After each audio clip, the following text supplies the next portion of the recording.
It's a beautiful night in the neighborhood. It's a beautiful night for a neighbor. Would you be mine? Could you be mine? Yo, once again, it's on. Back at you one more again, Real Kids TV in the house like kitchen sinks. Now, before I get into this evening's video, if you will, understand that I'm the self-proclaimed Mr. 30 Minutes or Better. Meaning that anytime I drop a story, it's guaranteed to be 30 minutes or better. So if you're on your way to work, you're at work, you don't feel like being there, co-workers talking your head off, getting on your nerves and whatnot, you're on your way home from work, you need to laugh, you need to cry. Perhaps you need to, you're trying to lay down and take a nap, or you're going to sleep at night, depending on whatever time you're listening to or viewing this video. Or you're just in the mood for a good old-fashioned true, keyword being true, penitentiary / life story / life experience. This is the channel for you. If you prefer your 8 to 12 to 15-minute videos, absolutely nothing wrong with that whatsoever. But at Real Kids TV, it's 30 minutes or better. So with all that being said, with all that being wrapped up into one big old nutshell, that is, pause, double pause, there is a message. Before I get into the actual message, y'all jump in the comment section. Let me know where you're chiming in from. I'm in Lexington, Kentucky. Let me know your city, your state, your hood, your set. Let us know whatever it is that you're representing. Let it be known in the comment section. You know, oftentimes when you come up in poverty, or, you know, with a lot of brothers and sisters or cousins, you know, you're often told by your parents or your parent or your aunt or your brother or sister, whoever, one of y'all fights, y'all fight. If I come in and I find out that just one of y'all fought, everybody's getting beat. Everybody's getting a whooping. It don't matter if you stomping the person out. It don't matter. One of y'all fight, everybody fights. That's just the way that it was coming up.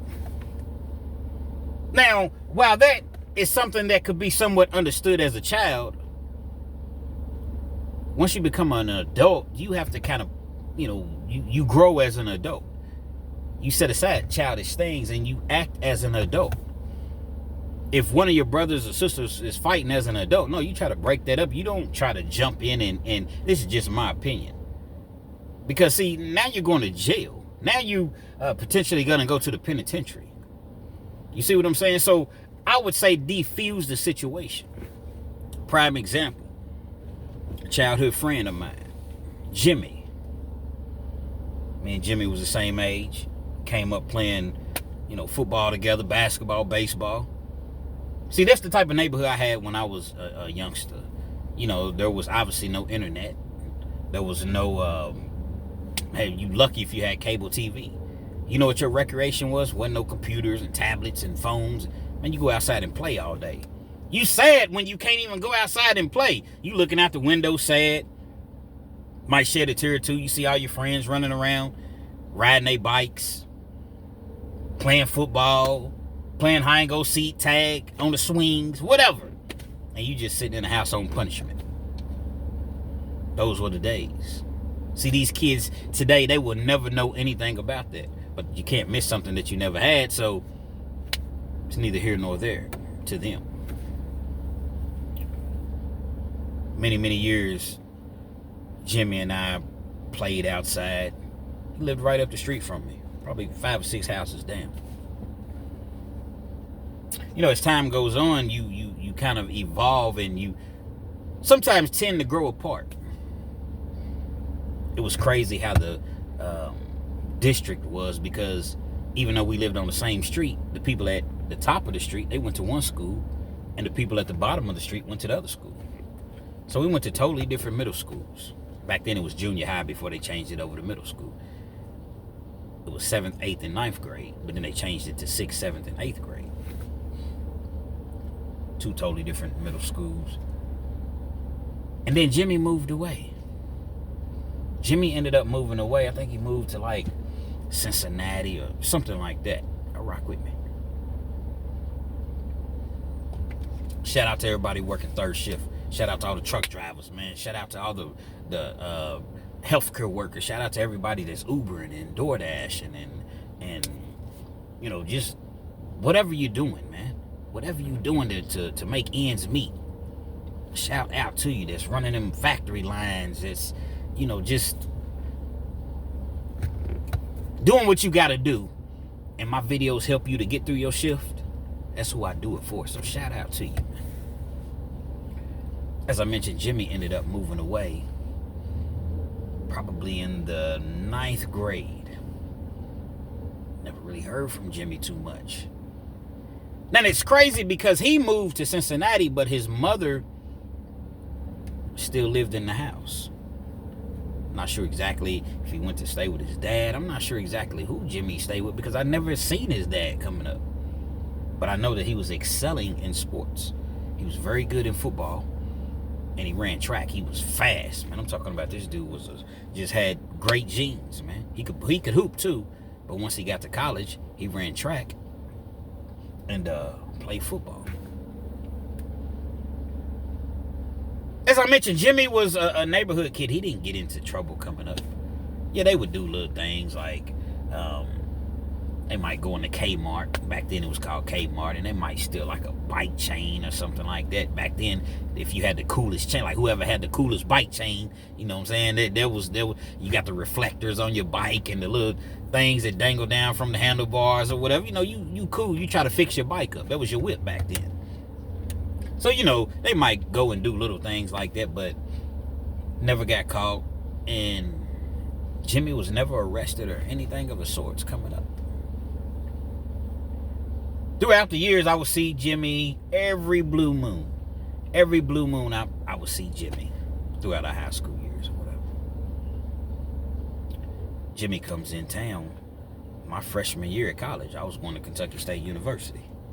I'm on the football team.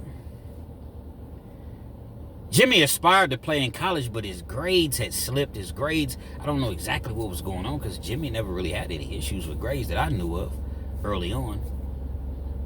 Maybe he was so good in sports that they didn't really too much focus on his grades, but nevertheless, he was ineligible. Called a Prop 48. He was ineligible to play his freshman year.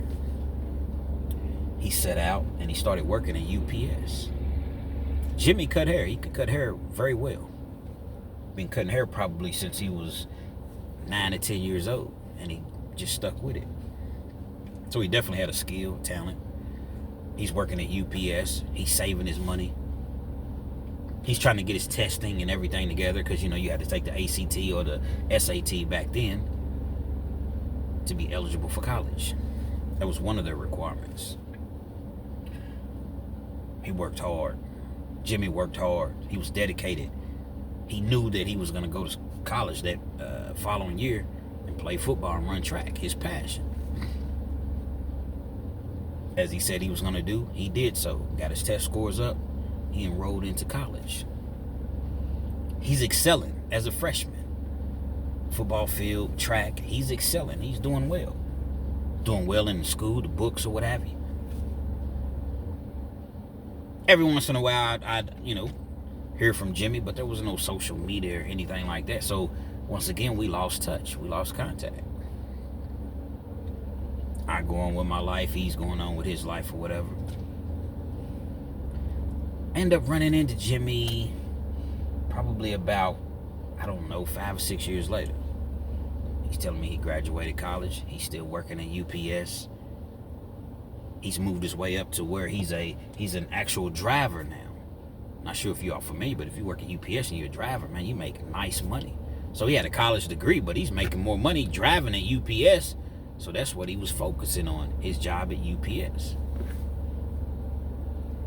Jimmy had a sister, Veronica. Veronica was fine, man. Veronica was about 5'11". Jimmy was about 5'11".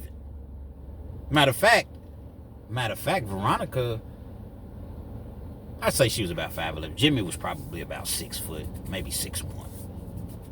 Jimmy's a bald head dude, caramel complected. He always rocked bald head. He always rocked like the skinny goatee. Genetically blessed, pause. He was just, cut up. He was always that way from childhood. It's always that friend or 2 friends or 3 friends or whatever that's just like they parents gave them great genetics, man. You can't earn that. You can't buy that. It's just something that you're either born with or you're not. It was Jimmy. Like I said, Veronica was about 5'11". She was darker, shoulder length hair. just a pretty person. Beautiful personality. She had braces coming out. I remember she always had braces. And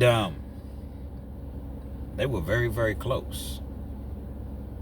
So as I mentioned, Jimmy's working. He's out of college at this point. He's working at UPS. Things are going well for him. Jimmy didn't have any kids or anything. He's still up in Cincinnati doing his thing. Veronica's messing with this dude. And apparently the dude was somewhat of a street dude. Jimmy didn't really have too much of a problem with him. I mean, her business was her business, and he just left it at that. A situation occurred in which the dude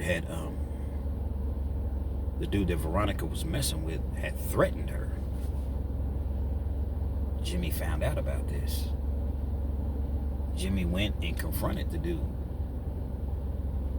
Now, mind you, Jimmy ain't never really been no street dude or anything like that. He was just a stand-up individual, such as myself, just a stand-up guy, man.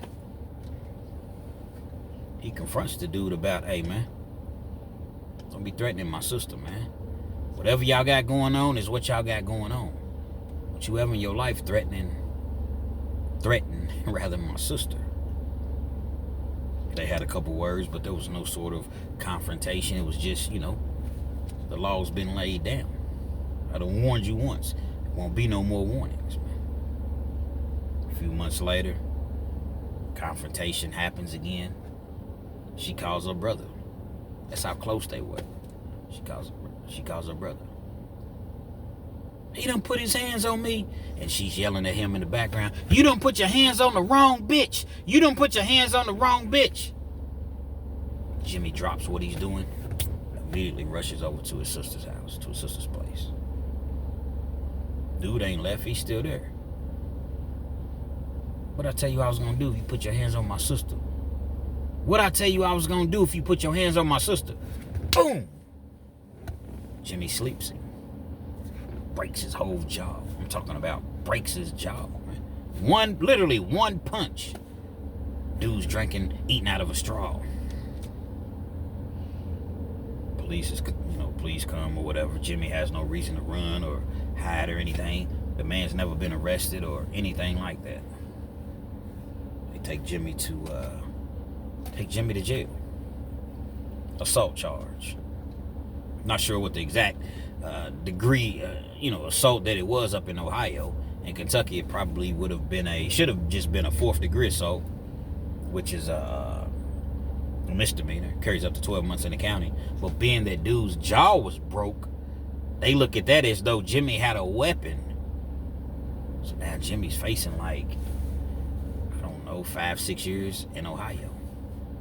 It's something of the sort. Shout out to Ohio. 513, Avondale, Cincinnati, Columbus, Dayton, Cleveland, the whole Ohio. Shout out to you, man. First time Jimmy ever had a charge. He sits in jail for a few days. He ends up getting a bond. Gets out on bond. Jimmy, he's been working, like I said, at UPS for a while, whatever. Mother's still around. They help him out, get him an attorney. They get the charges amended all the way down to a misdemeanor. Do a little community service. Be on probation for a year. But you are not to be around this individual. An EPO, Emergency Protective Order. Not sure what they call it in Ohio. Some places call it I guess a DVO would be domestic violence order. But whatever it's called in Ohio, y'all get the gist of what I'm trying to say. Y'all rock with me, man. We riding, man. If you riding, you gonna rock with me? You gonna ride with me? You gonna ride, man. Ain't no rush. Come on, kids, man. Get to the point. Ain't no rush tonight. Lay back, kick your feet up.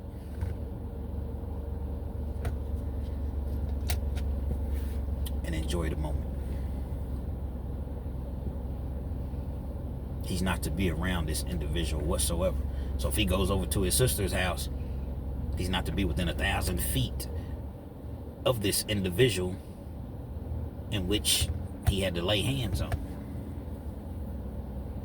He walks down to probation. There's not another issue that he knows of. When I say he walks down to probation, like he completes the probation, everything's good, everything's done. Jimmy still has this misdemeanor assault charge on his record because it was amended down to like a lesser degree assault. But he's already locked in at UPS. He's already grandfathered in. He's you know, they love Jimmy at the job. He's dependable. Everybody likes him. He don't miss. He don't complain. He's kind of quiet. He's personable, but he's a quiet individual. Don't even know he's there. So the job situation was straight. About a year and a half passes. A whole year and a half passes. Jimmy gets word that dude's still putting his hands on his sister. He calls the sister, "What's up, sis, man? Dude still putting his hands on you?" She's covering for the dude because she don't want dude's other jaw to get broken. "Nah, bro, we have a couple of arguments, and he gets drunk from time to time. He gets a little loud, but he hasn't put his hands on me, anything like that." "All right, sis. All right, I don't play about you." No, I'm cool. He hasn't done anything of the sort. So I wasn't there. I don't know if he's been putting hands on Jimmy's sister at that point or not.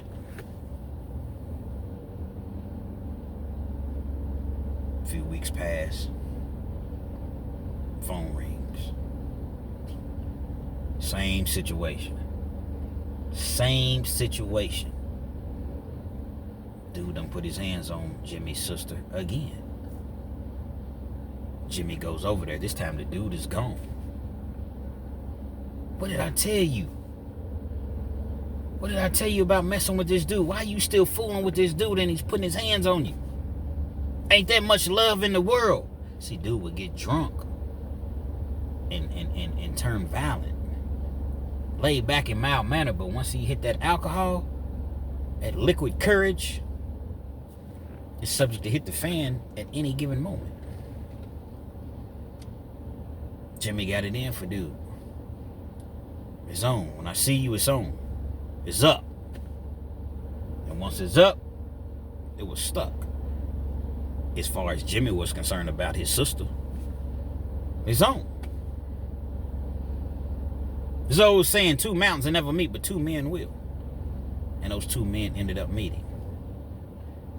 Dude wanted no part of Jimmy. They was holding Jimmy back, the people that Jimmy was with or whatever. The dude goes downtown and gets another emergency protective order out on Jimmy. They go to court or whatever. They extend the EPO 2 years. They reinstate the EPO for 2 years. That's messed up because now Jimmy can't have a firearm or anything. Once you get an EPO filed on you, you automatically have to get rid of your firearm. Even though it's not a felony or anything, you have to get rid of your firearm. That's crazy. Somebody files a bogus charge against you, because it does happen, and you're forced to get rid of your firearm until the conclusion of the case, or just to see what ultimately happens. But that's just what it is. Jimmy's really heated now. Dude done went downtown like some biatch and filed charges against me. Couldn't file criminal charges because Jimmy never actually could get a hold of him again and put his hands on him, but he was definitely going to. Jimmy tells his sister, like, "Listen, man, I'm done, man. Don't call me no more. You want to keep running back to the dude? Don't call me no more. If you want to sit there and let dude beat on you and do all of these things to you, that's on you. I'm not going to be the one. I done already got a criminal record. I ain't never been arrested a day in my life. I got an assault charge on my record. I done had 2 EPOs filed against me. Just for you to continue to run back to this clown. Don't call me no more about this. This is your issue. This is your problem." 2 of them really didn't speak too much. They would speak, but it was kind of, so-so. It wasn't really.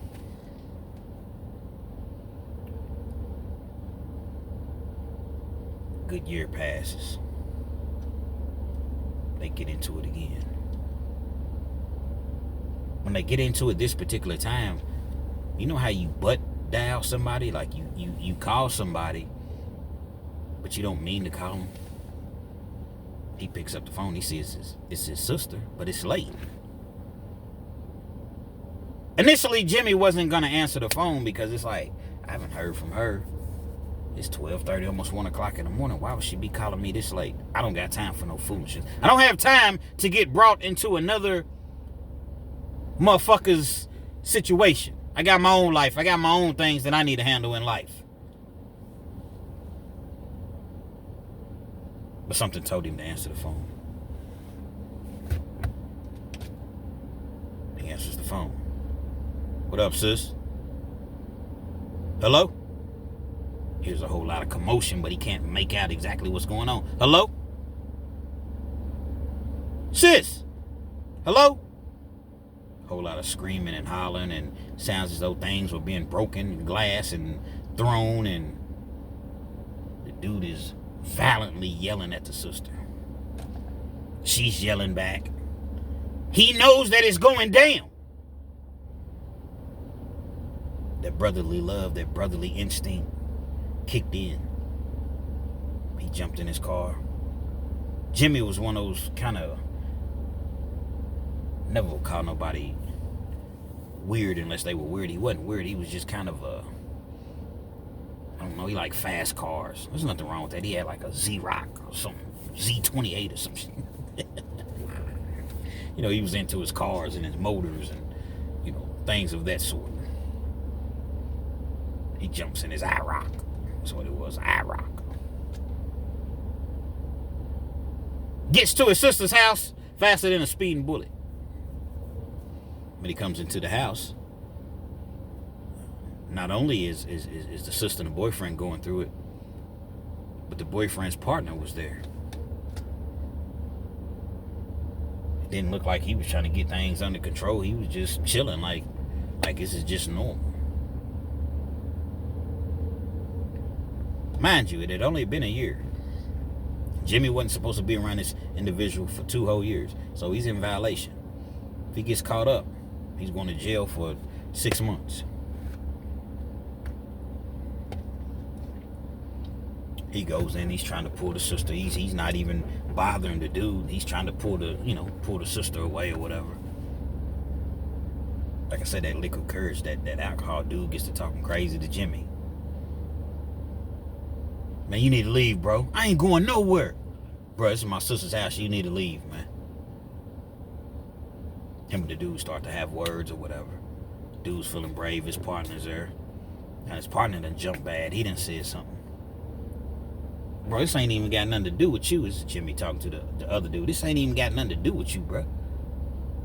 This is between my sister. You know, they're going through that or whatever. But the other dude, he act like he with it. He with the business, man. You know what I'm saying? What's happening? Jimmy didn't want no trouble. Once again, he found himself right there in the middle of some BS. All over who? His sister. Although she didn't intentionally call him, he's still in the middle of it. One word led to the next. Next word led to the next. Jimmy started fighting the dude. Him and the dude is fighting. They throwing blows in the house. Veronica's boyfriend, he tries to jump in. Veronica splits him. She grabs I don't know what she grabbed, a vase or something, splits him. About my brother, you trying to jump my brother or whatever. So they fight inside the house. They ended up taking it outside. Actually, they fought out the door, broke the door or whatever. They scrapping, you know what I'm saying? They going blow for blow or whatever. Dude ain't no punk. Jimmy ain't no punk. One thing about Jimmy, he never stopped working out. Had endurance. He would run, lift weights. So he stayed in shape. Two of them ended up getting a wrestling or whatever. And Jimmy scoops him, picks him up. Goes up under him, picks him up. When he picks him up, he has him all the way up by his shoulders. Infinite pause. Had him all the way up. Boom! Slams him on the ground. But they're in the grass, though. They're in the grass at this point. Could have slammed him on the concrete because the driveway was right there. If Jimmy really wanted to try to damage the dude, he was right there by the driveway. He could have just, but he didn't do that. He slams the dude on the grass. When he slams him, the dude hits the ground like his back first. Boom! Head hits the ground. When his head hits the ground, there was a rock. There was a rock. It was a nice sized rock. It wasn't like it was a huge rock, but it was a nice sized rock that was in the yard, and the dude's head bounces, hits the rock. He's laying on the ground. The dude's not moving. He's shaking, but he's not, moving as far as trying to get up or whatever. Blatantly, he was hurt, man. Clearly, the dude was hurt. Police gets called. Jimmy leaves. Jimmy's not even supposed to be around dude. Jimmy leaves. The neighbors is outside. It's commotion. Everybody sees what's going on. Police arrives. The ambulance comes. They take dude out on a stretcher. Get him to the hospital. Come to find out he's in a coma. Dude ended up being in a coma for like a week. Realized there was nothing that could be done. His family decided to pull the plug. Murder. It's murder! Murder. Not making light of the situation. That's what it was. Murder.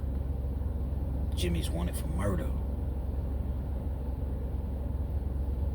Jimmy's not the type of individual that, goes on the run. He was trying to get his affairs in order. Make sure that he had an attorney hired. Turns himself in. He's thinking, okay, I'll get a bond reduction or whatever. Once they hear what happened, they'll either dismiss the charges or at the very, most amend the charges down. It was a simple fight. I didn't mean to unalive dude. I didn't know that his head was going to hit the rock. We was in combat. We was throwing them things, man. Unfortunately, the court system, they don't work that way. The court system is not looking at things from your perspective. They're looking at things from, how can I get another conviction? How can I get another conviction? As Dr. Umar would do, say things 3 times and it embeds it in your mind. How can I get another conviction so that I can advance my career? They don't care about the truth. They don't care about what really happened. It's all about a conviction. Jimmy's sitting in jail. They won't reduce his bond. He loses his apartment. Eventually, he loses his job. The money's running low. Car's repossessed. Don't really have he got a couple friends that's looking out, going, grabbing his stuff, making sure that his items are secure or whatever, putting money on his commissary and things of that nature. His mom is sickly at the time. She was very sick. It's never a good time for this to happen, but this really, really, really wasn't a good time for this to occur. He often checked on his mom, looked out for his mom.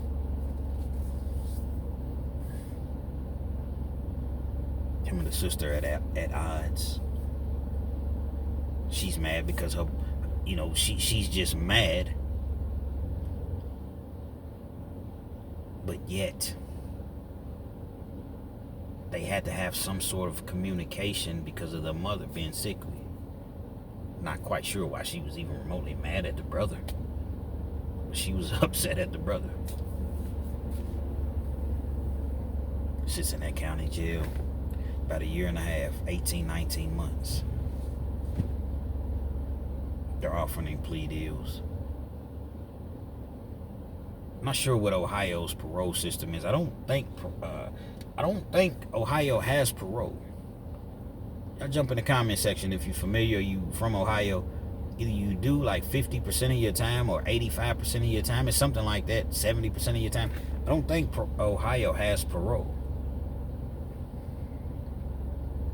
So for him to take a 10-year sentence, he's going to do a significant amount of time on that 10.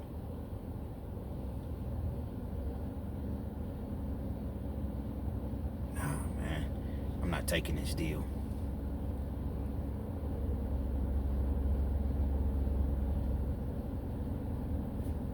It's crazy because one of the situations that had occurred was actually in Kentucky.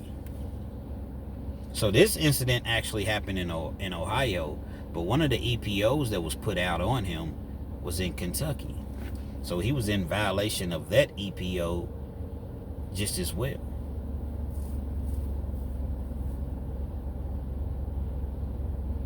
I'm a gambler. I'm gonna go to the box with it, man. I'm going to the box with it, man. I'm gonna tell my side to the jury. Surely they'll believe me. And I'm going home. Didn't quite work out that way. Goes to trial.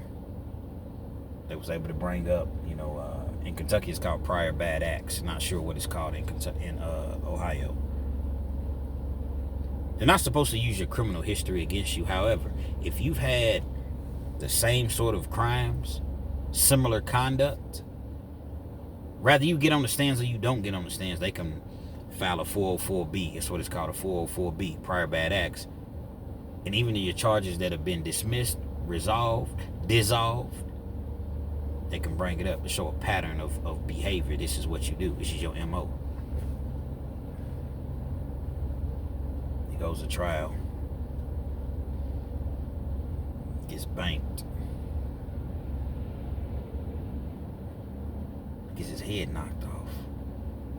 The jury ends up giving him like 22 years, man. Convicts him of murder. Murder. For a fight. A fight that he didn't even start. A fight in which he was just simply trying to defend himself.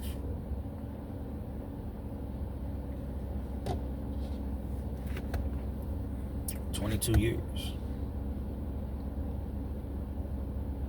Mind you, all of these things took place in the 90s.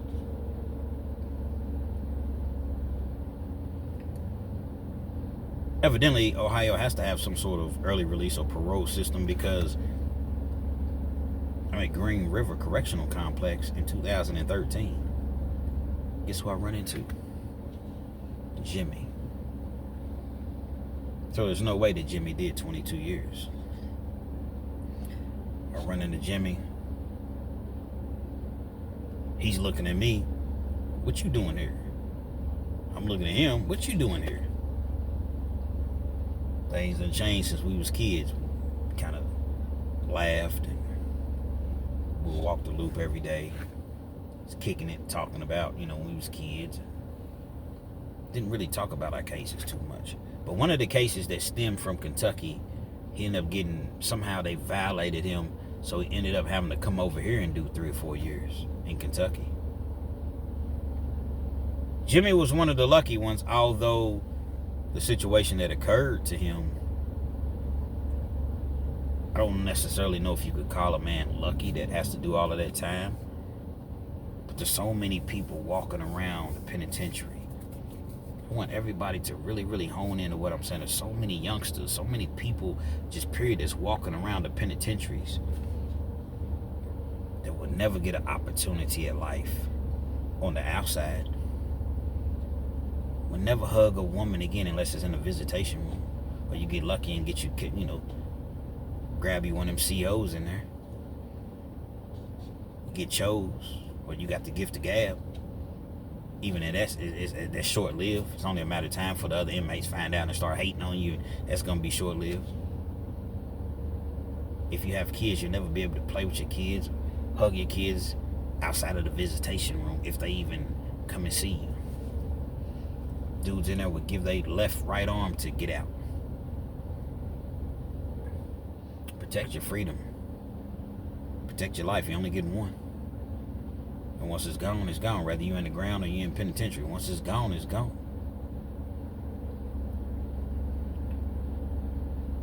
That's the dangers in getting involved in any sort of conflict, confrontation of the sorts. Shortly after Jimmy went in, his mother passed away. About 5 years later, his father passed away.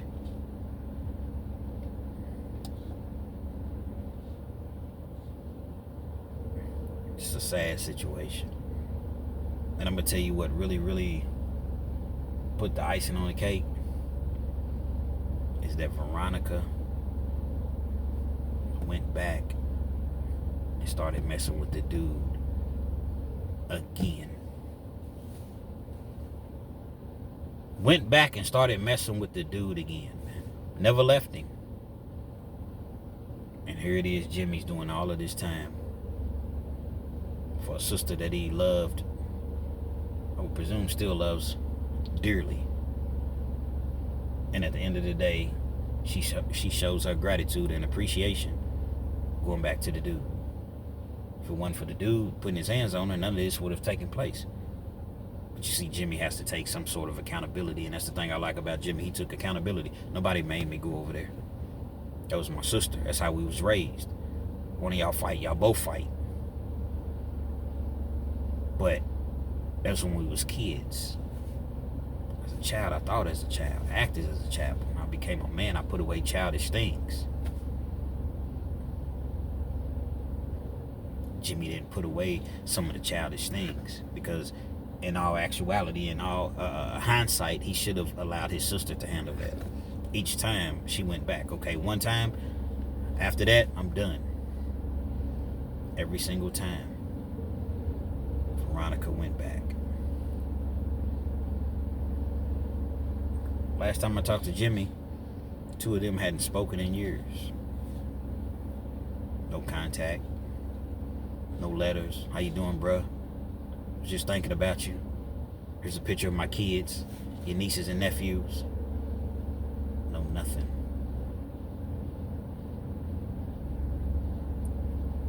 We all love our loved ones, our siblings, our friends. I would encourage anybody that's heard a story such as this, similar to this, or even if this is the only time you've heard a story like this, live for you. Mind your business, man. Mind your business. That's what the police is for, man. I can't believe I'm saying this, but that's what the police is for. It's not my job to come to your rescue. Because at the end of the day, I'm going to be the one in jail. And 9 times out of 10, you're going to continuously run back over there to dude, talking about you love him. And I'm sitting in prison for something that had absolutely nothing to do with me. Real Kens TV. Hopefully you like the video. Feel free to comment. Definitely share. Subscribe to the channel if you haven't already subscribed. Be sure to hit that post notification, that little bell. Make sure that bell's on. So anytime I drop you this action and this heat, guess what? You're amongst the first to receive. I know people ask me in the comments, what Kens, whatever happened to Jimmy? What? At this point, I'm positive Jimmy's out. Jimmy wasn't the type of individual that was going to continuously get into trouble or whatever. Like I said, this was 2013. I was only behind those walls maybe about 9 months, and my custody level dropped, and I got transferred out. We rode a couple times, but it's kind of hard to, stay in touch with people or whatever. Jimmy might have beat me out, you know what I mean? Because I was just kind of coming in, and he had already been in the system, about a year or so. So Jimmy probably beat me out. I've looked on social media for him. Haven't been able to find him. But if it's meant to be, we'll run into each other. So once again, I'm quite sure that Jimmy's out. Real Kens TV, man.